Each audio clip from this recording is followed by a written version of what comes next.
Por fin esta noche, señores, tenemos con nosotros al doctor José Vidó. El doctor José Vidó, un habitué de nosotros, aunque el tiempo de la pandemia nos lo había sustraído por un tiempo, es una persona de mis afectos reales y de mis respetos y mi cariño. ¿Quién es el doctor José Vidó? Vamos a compartir con ustedes algo de la hoja de vida de este insigne médico dominicano y regresamos en breve. Doctor José Vidó Franco, médico egresado de la Universidad Autónoma de Santo Domingo, UAS. Realizó posgrado en neurocirugía estereotáxica y funcional y entrenamiento en neurocirugía en el Hospital de la Universidad Federal de Sao Paulo, Brasil. Tomó entrenamiento en radiocirugía Gamma Knife en la Universidad de Pittsburgh. Experiencia en cirugía estereotáxica de movimientos y posturas anormales y cirugía de la epilepsia. Cirugía del dolor y neurocirugía guiada por imágenes para resección de tumores en áreas elocuentes del cerebro. Fue profesor de neuroanatomía en la Universidad Autónoma de Santo Domingo. Fue presidente de la Sociedad Dominicana de Neurología y Neurocirugía.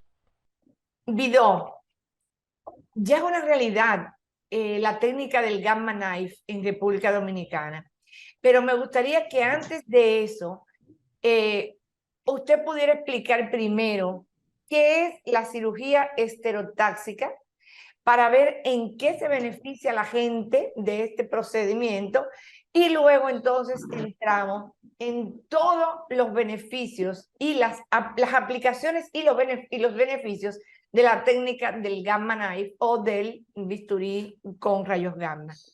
Gracias por estar aquí.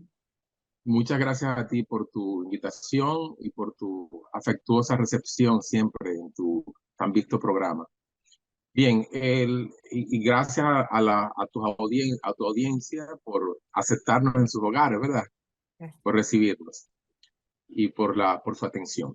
Fíjate, la técnica de la estereotaxia es un grupo de actividades médicas neuroquirúrgicas que tienen como objetivo la localización precisa dentro del el espacio intracraneal de estructuras o lesiones con la finalidad de poder realizar tratamientos que puedan ser diagnósticos o terapéuticos.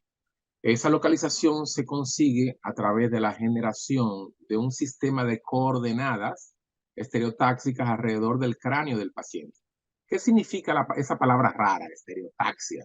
Esa palabra larga. Los médicos siempre buscamos palabras raras y cosas para enredar en la cabulla a la cabeza del paciente. No es eso, ¿no? La razón es que la estereotaxia viene de los términos estéreo, que significa espacio, y taxia, que significa localización. Entonces, en resumen, es la precisa localización en el espacio de lesiones o estructuras normales. Lesiones patológicas o estructuras normales. Entonces, dentro de la estereotaxia, se utiliza esto para llevar, por ejemplo, una aguja de biopsia a la profundidad de una estructura intracraneal para poder tomar una muestra de una biopsia. Entonces ahí viene lo de la biopsia estereotáxica, que debe ser el procedimiento estereotáxico más común. Puede ser la estereotaxia utilizada también para llevar un electrodo, por ejemplo, un electrodo para hacer una ablación, una lesión de una estructura que esté hiperfuncionante, como es el caso, por ejemplo, de los trastornos del movimiento. Entonces, en los pacientes con enfermedad de Parkinson, se puede utilizar la estereotaxia para localizar estructuras profundas del cerebro, como por ejemplo el núcleo ventral intermedio del tálamo, o el núcleo llamado globo pálido interno, o el núcleo subtalámico, para introducir a través de un pequeño agujero en la caja craneal, en la tabla externa interna del cráneo, del hueso, un electrodo que nos lleve hasta esa estructura y podamos generar una pequeña lesión para modificar su funcionamiento. O puede utilizarse también para llevar un electrodo que en vez de ir a hacer una lesión, vaya a hacer una modificación del funcionamiento de la estructura. Por ejemplo, cuando colocamos un electrodo para estimulación cerebral profunda, en los casos de la enfermedad de Parkinson o Exacto. en los casos de corea, de distonía. Son otros tipos de alteraciones motoras que son pasibles de ser tratadas por la técnica llamada estimulación cerebral profunda. Y esta es usuaria de las técnicas estereotáxicas para poder llevar el agente modificador de la función cerebral a su objetivo.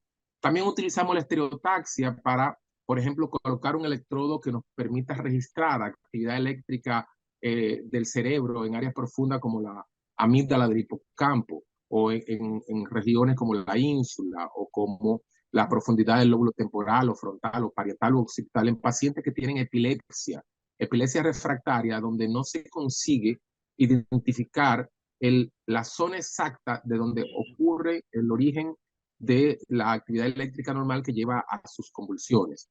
Todos estos son procedimientos que hacemos en nuestro país y hacemos en nuestra vida hace años debido a que al tener un entrenamiento en neurocirugía funcional y estereotáxica, podemos combinar la neurocirugía funcional, que tiene que ver con la modificación por métodos quirúrgicos de las funciones del sistema nervioso, junto con la estereotaxia que nos da la precisión. Ahora, ya que me introdujiste en el tema, mezclando estereotaxia y radiocirugía, la radiocirugía estereotáxica es una combinación entonces de la aplicación de radiación con fines terapéuticos. Ya no es para fines diagnósticos.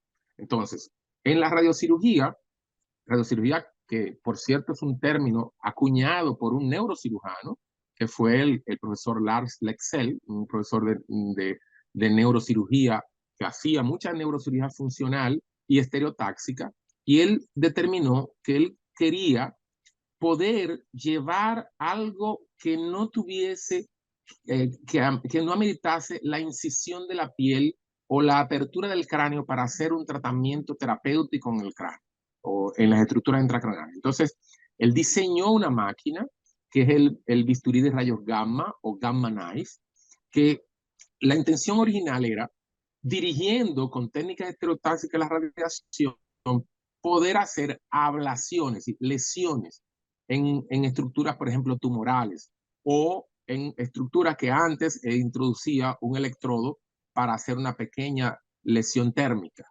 Entonces, así nace el término de radiocirugía. ¿En qué consiste la radiocirugía? La radiocirugía consiste en aplicar una alta dosis de radiación a una estructura de pequeño volumen con una gran precisión en un solo momento, en un solo acto quirúrgico. Ese es el principio básico de la radiocirugía. Y fue creado, como te dije, por el profesor Lars Leksell, un profesor sueco que fue un genio de la medicina y de la neurocirugía, generador de varios inventos, entre ellos el Gamma Knife. Eso fue en los años 50 del siglo pasado. Entonces estamos hablando que el Gamma Knife surgió alrededor al inicio de la segunda década del siglo pasado y ya estamos en el año 2023. Estamos hablando de que tiene más de 70 años la radioneurocirugía y el Gamma Knife y continúa perfeccionándose y siendo vigente y de utilidad para los pacientes. Y ahí podemos extendernos a hablar sobre las bondades de la radiocirugía con Gamma Knife según tu deseo.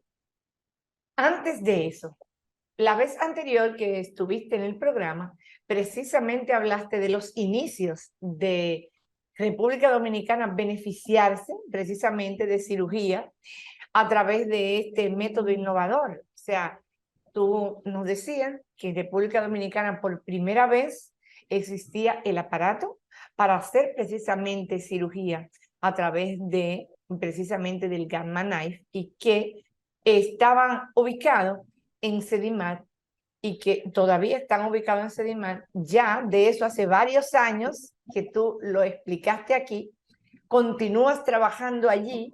Ya sé que hay otros profesionales de la neurocirugía también junto con ustedes trabajando y ya me han llegado pacientes que me han preguntado, doctora, ¿qué es eso? Dice que me están refiriendo al área de Gamma Knife donde el doctor le dijo, vete.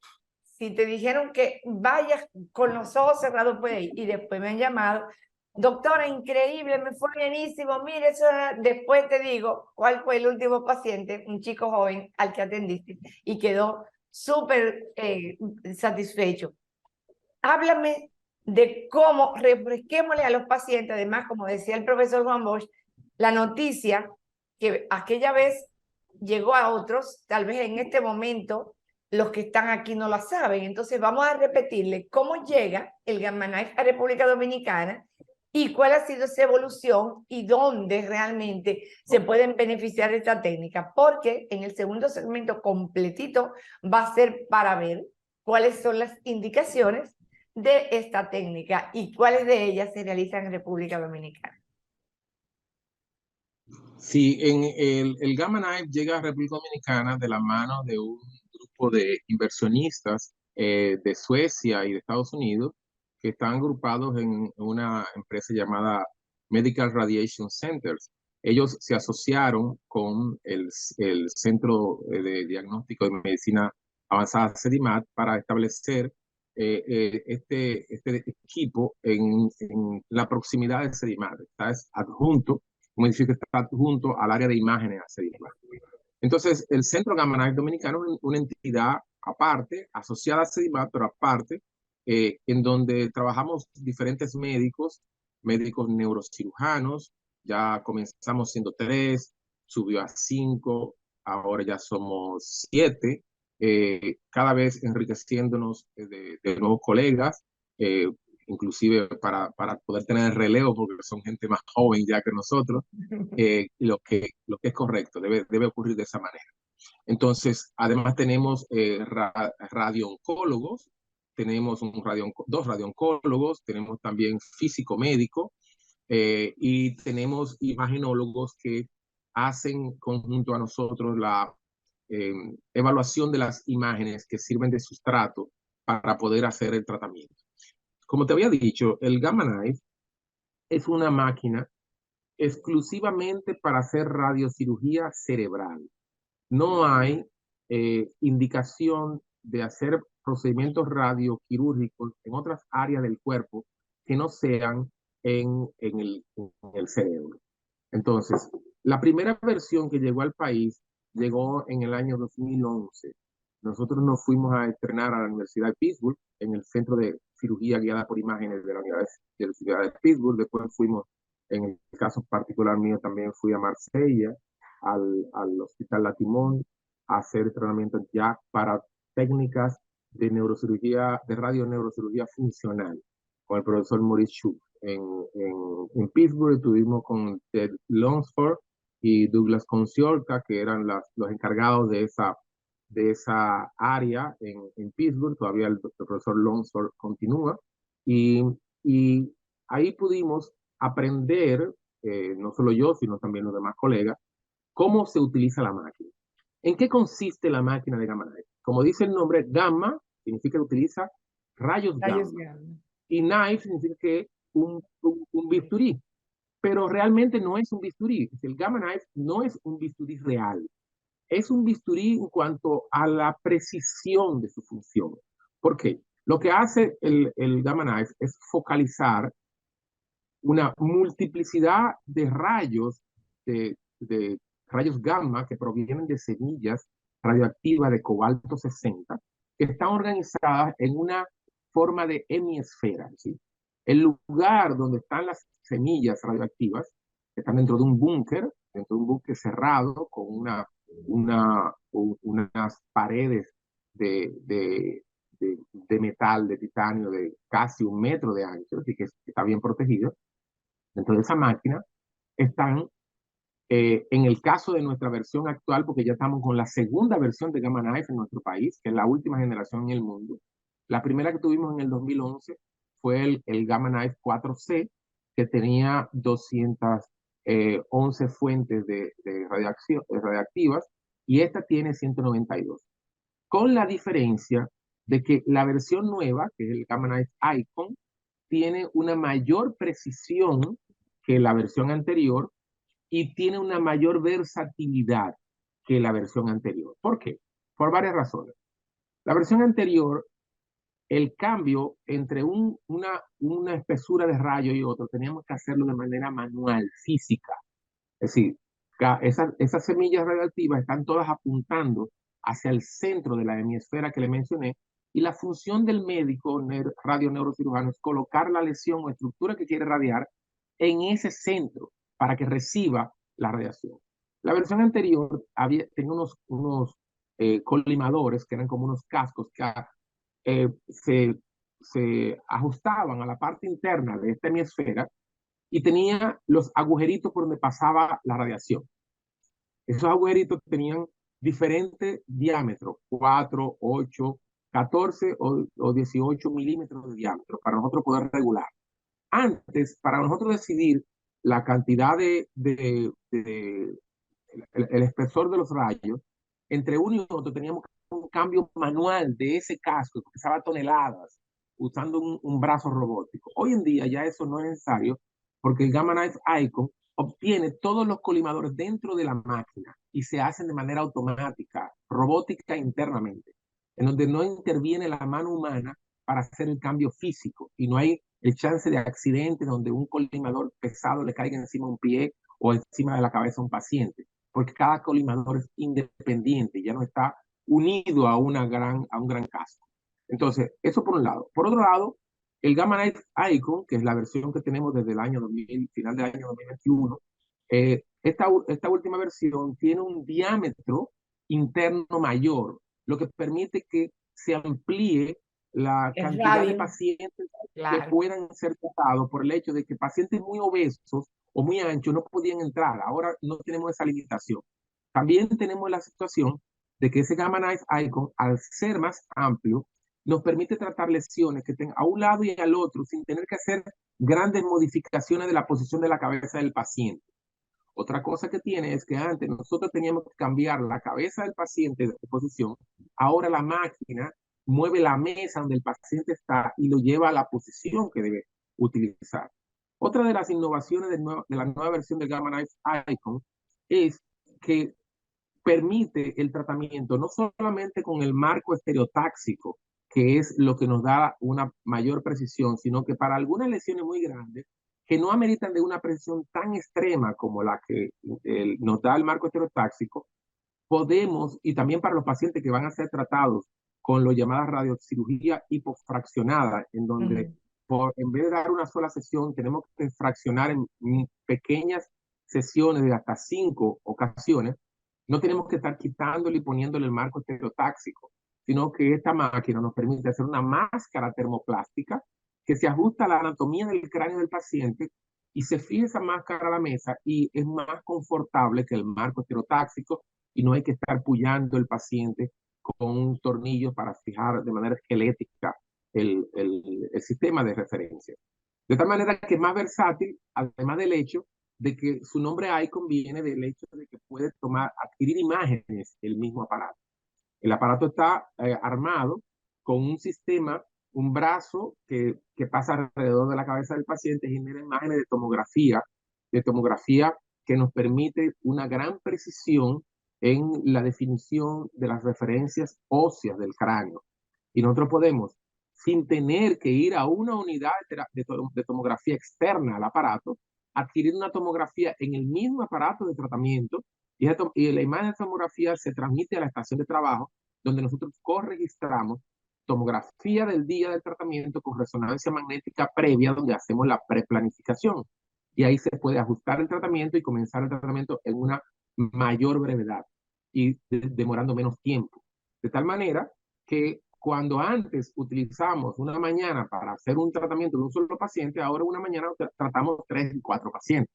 De tal manera que los pacientes duran menos tiempo para ser tratados y pueden irse más rápido a integrarse a su familia o a su trabajo, porque estos pacientes se tratan de manera ambulatoria, no se quedan internos, no reciben anestesia general, no reciben cortes, no se van con vendajes para su casa, no son dormidos, no reciben sedación profunda, son una sedación leve, y tampoco tienen dolor importante por el hecho de que se haya hecho este tipo de procedimiento.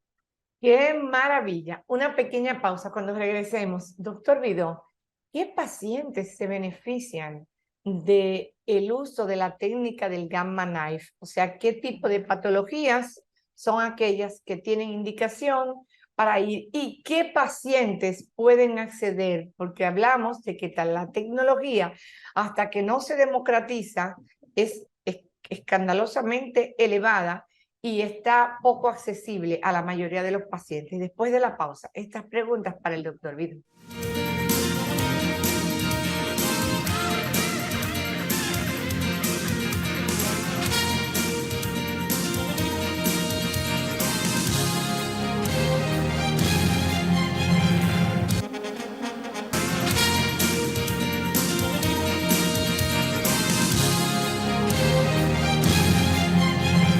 Doctor, ¿a qué tipo de patología, qué tipo de pacientes se benefician de esta maravillosa técnica específica, ultra de vanguardia?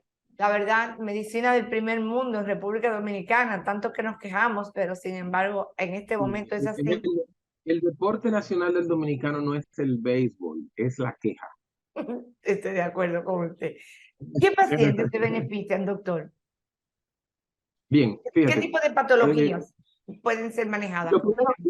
Lo primero que quiero dejar establecido es que a pesar de que yo soy neurocirujano, que hace neurocirugía con Gamma Knife, radioneurocirujano, mi formación de base es la neurocirugía.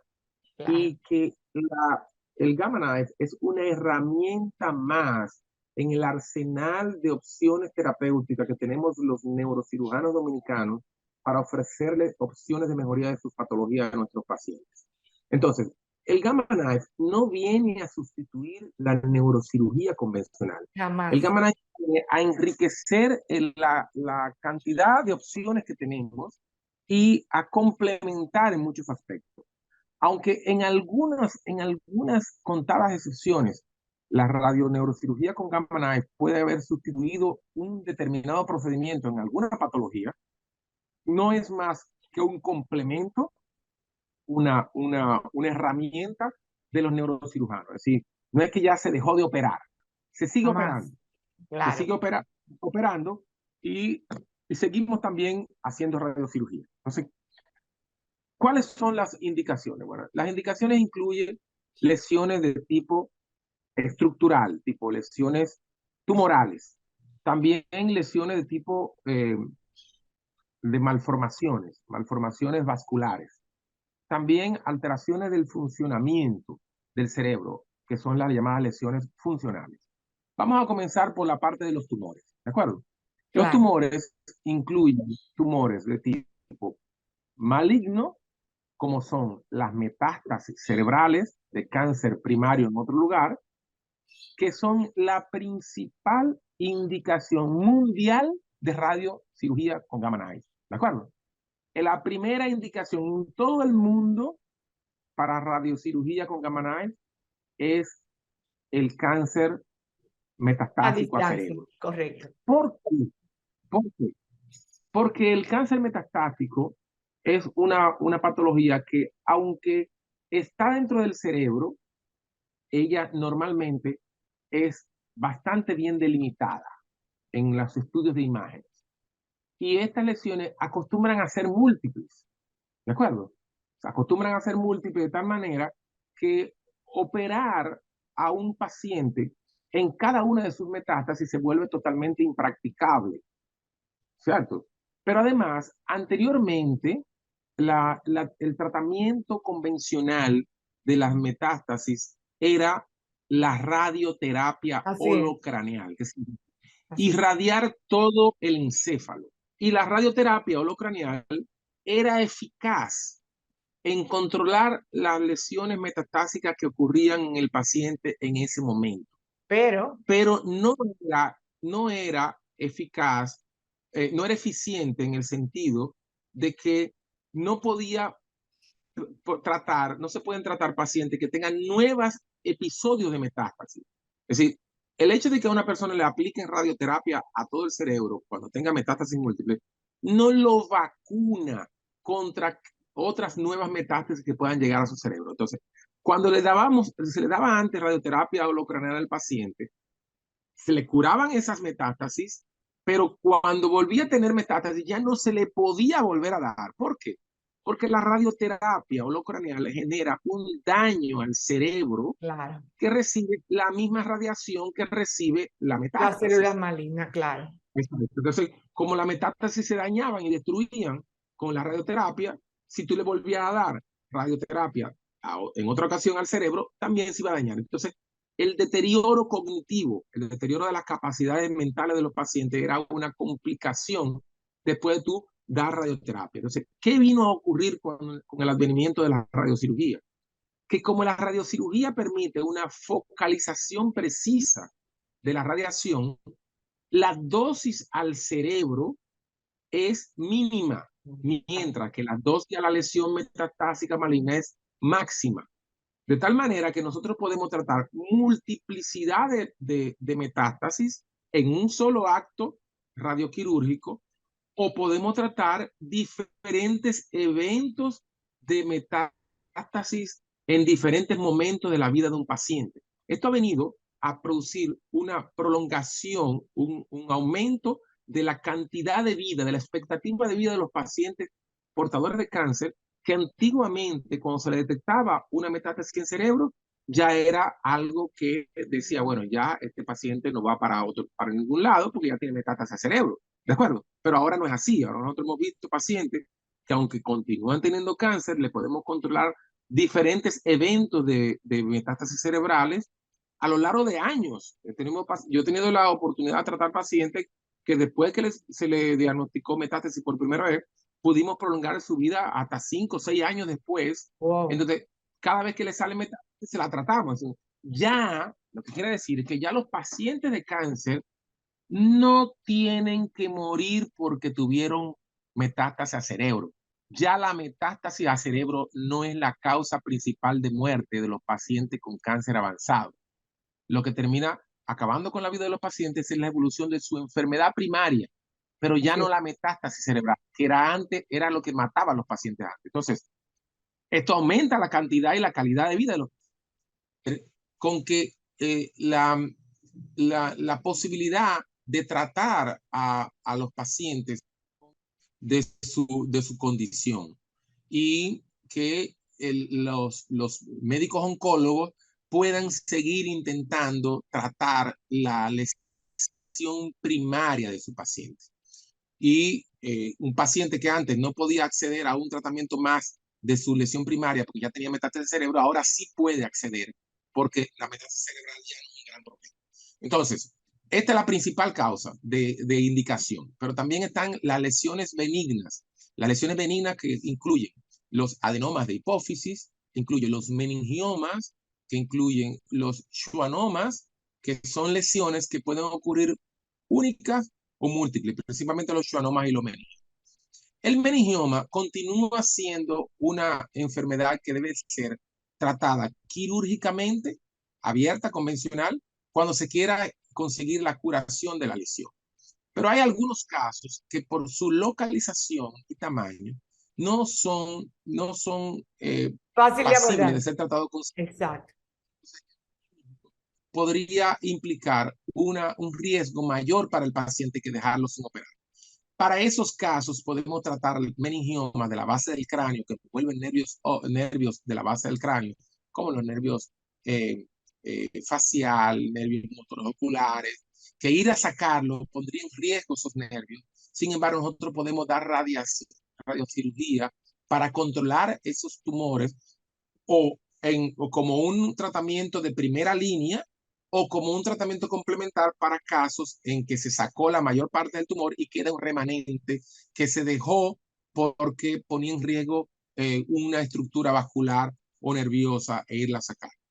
Entonces, los adenomas de hipófisis continúan siendo también un tratamiento para cirugía endoscópica hoy en día transnasal, pero para los remanentes intracavernosos o remanentes que no son pasibles de ser operados o que no necesitan cirugía, podemos controlar los adenomas de hipófisis con la radiocirugía, tanto los adenomas no funcionantes como los funcionantes.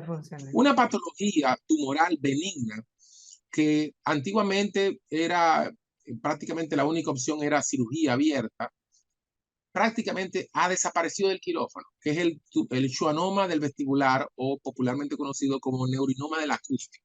Okay. Ese tumor es producido por una proliferación de la vaina celular que envuelve a la raíz del nervio vestibular, que es una parte del octavo par craneal que va junto con el nervio de la audición.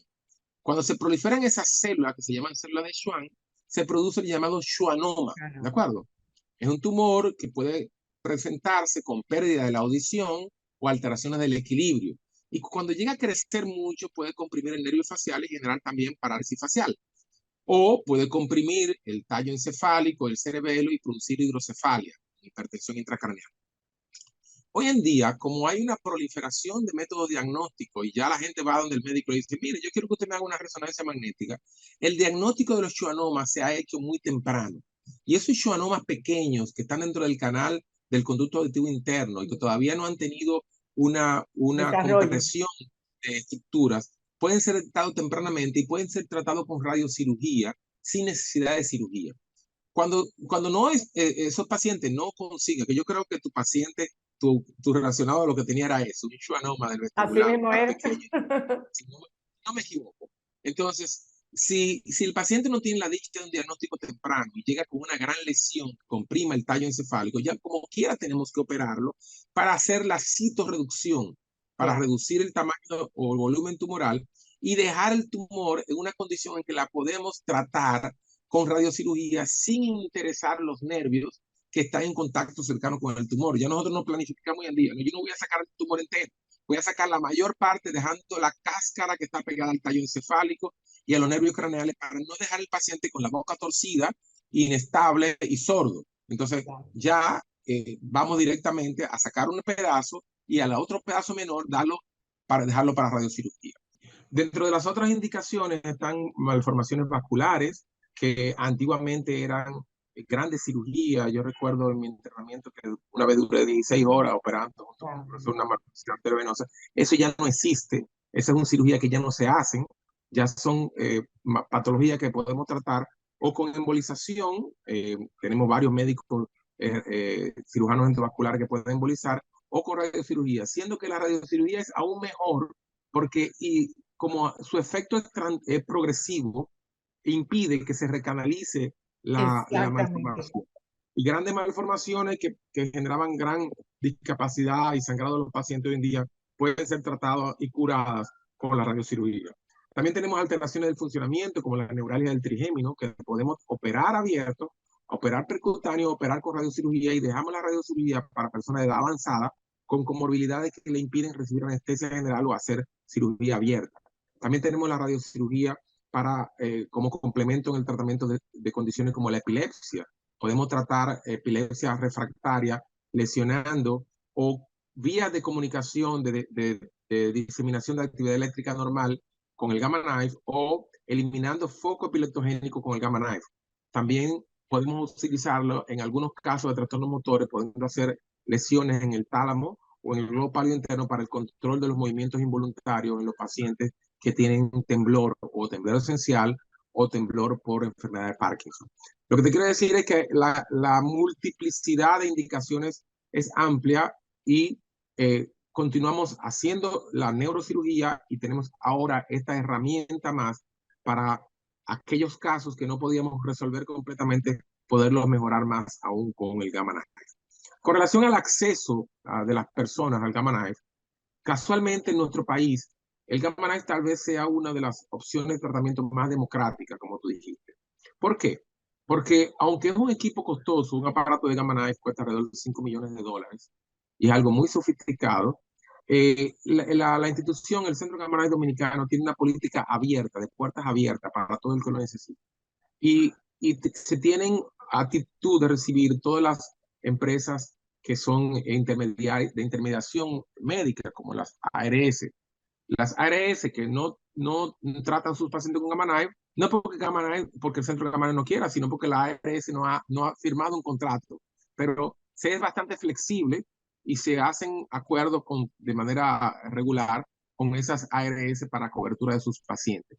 Y recientemente Yo mismo me tuve la tarea de dar una conferencia para los médicos de las ARS hace menos de un mes para ponerlo un poquito por dentro de cuáles son las indicaciones, y fue una interacción bastante interesante, donde ellos tuvieron la oportunidad de saber cosas que no lo tenían tan claro, porque no son médicos que se dedican a esta área, y ayudar con este tipo de interacciones y de educación médica continuada a aumentar la capacidad de ellos para autorizar y tener elementos de juicio para poder favorecer a los pacientes.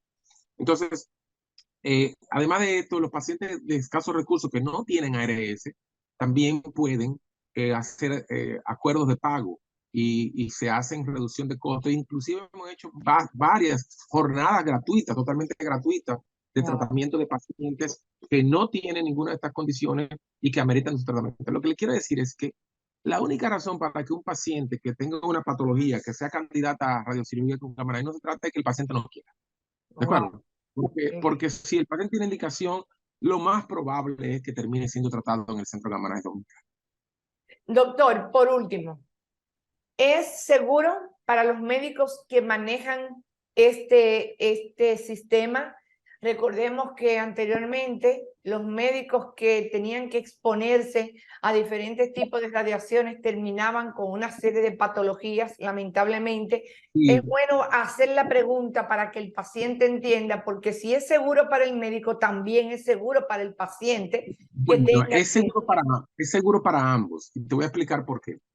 El Gamma Knife, o una suite o una habitación de Gamma Knife, está totalmente aislada en un búnker forrado de tal manera que la radiación no sale de ahí.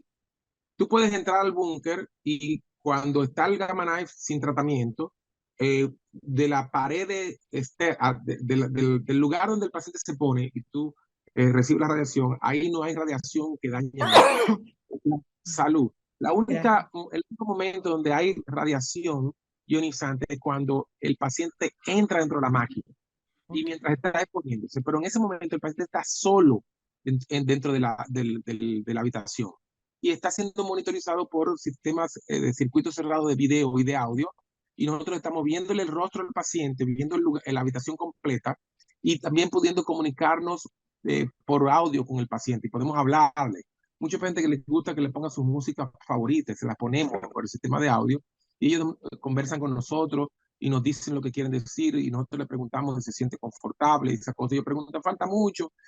¿Cuánto falta? Ese tipo de cosas. Entonces, hay una interacción. Nosotros no estamos en el ambiente donde se emite la radiación, estamos en una habitación a varios metros de ahí, controlando por video el tratamiento. Y realmente nosotros, los médicos, no estamos en riesgo de recibir esa radiación, a menos que por alguna falla el el aparato, protocolo. Exacto. por una falla del protocolo, el aparato se trabe y haya que ir a sacar al paciente con la máquina abierta. En ese caso sí nos exponemos. Y esto ha ocurrido una sola vez ocurrió en donde hubo que entrar, el físico tuvo que entrar a sacar al paciente porque la máquina se trabó. Pero eso fue cuando estaban en pruebas del equipo, no ha vuelto a ocurrir más. Y hay un protocolo también, hay unos instrumentos que son para poder destrabar al paciente y sacarlo del lugar donde está para que no reciba más radiación de la que debe recibir. Entonces, los pacientes pueden tener tranquilidad porque su tratamiento es muy preciso, y no es que no existan riesgos de complicaciones. La radiación puede generar en alrededor del 6% de la población que la recibe una reacción adversa que puede manifestarse como inflamación o edema de las estructuras adyacentes al lugar donde recibió la mayor dosis de radiación. Por esa razón, los pacientes que son tratados con radiocirugía se someten a un protocolo de seguimiento con imágenes de resonancia magnética cada 6 meses para identificar si aparecen datos de inflamación del cerebro. Si hay datos de inflamación del cerebro, nosotros le damos tratamiento antes mismo de que el paciente tenga síntomas de esa inflamación. Y si el paciente tiene síntomas, bueno, se apresura la resonancia antes de los 6 meses. Estos seguimientos se hacen por 5 años. Después del quinto año de sometido a la radiocirugía, el riesgo de reacción adversa baja drásticamente. Los casos de mayor incidencia de reacción adversa son aquellos que son sometidos a altas dosis de radiación, como son las malformaciones arteriovenosas, y más aún cuando están situadas profundamente dentro del cerebro. Las malformaciones arteriovenosas más periféricas y que son tratadas por su volumen con menor dosis, tienen menor riesgo de reaccionar de manera adversa a la radiación. Pero, como le digo, aún con este chance, que es de alrededor de un 6% de la población, es más seguro la radiocirugía en la mayoría de sus indicaciones que las indicaciones antiguas, las que ya no deberían de seguirse haciendo. Seguir indicando radioterapia holocraneal para un paciente con metástasis en nuestra época es prácticamente mala medicina. Es hacer mala medicina y es criminal. Seguir indicando cirugía abierta para schwannomas pequeños intracanalicular es someter a los pacientes a un riesgo innecesario. Seguir operando malformaciones arteriovenosas voluminosas con el riesgo de sangrado y secuelas neurológicas severas es también algo criminal, porque ya hay opciones más modernas y más seguras y totalmente ambulatorias en donde los pacientes ni siquiera tienen que dejar de dormir en su casa ese día. Wow, doctor, una cátedra magistral. Espero que les sirva a todos los colegas que vean este programa, además de los pacientes. Este programa va a estar en nuestro canal de YouTube al servicio de todo el que lo quiera ver, porque la verdad es que ha sido una cátedra magistral. Muchísimas gracias, doctor Vidó, como siempre. De casta le llega al galgo, no podría ser diferente. La verdad es que usted es uno de mis orgullos, realmente que sí. Muchas gracias. Muchas gracias. Muchas gracias. Gracias. Un abrazo a toda la familia. Taina, gracias y felicidades a ti, a tu equipo y a toda tu audiencia. Igualmente, el doctor José Vidó, con medicina del primer mundo en República Dominicana. Gracias, doctor.